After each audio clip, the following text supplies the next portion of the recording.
به علم خیانت کردن یعنی چی؟ خلاف قرآن سخن کردن، خلاف حدیث سخن کردن، چیزی که عالم نگفته است. مثلا امام ابو حنیفه رحمت الله علیه نگفتیاند و اگر من بیام و گم که همین سخنی امام ابو حنیفه هست گم، من به خیانت به علم، خیانت به امام ابو حنیفه کردم.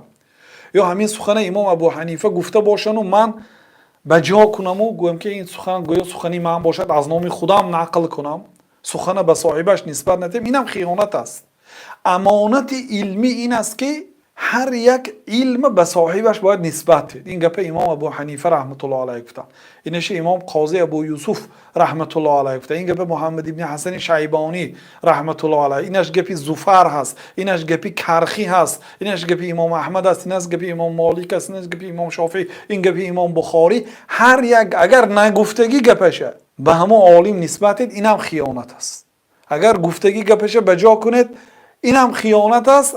اگر قصداً بجا کند، اگر عذر نداشته باشد.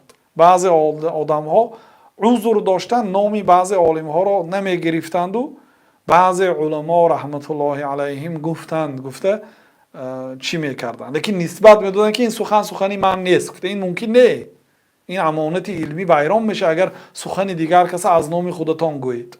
سپس این است که در یک مسئله دو عالم سخن کرده باشد، یکش مثلا امام ابو حنیفه سال 80 هجری به دنیا آمده، سال 150 هجری از دنیا گذشته.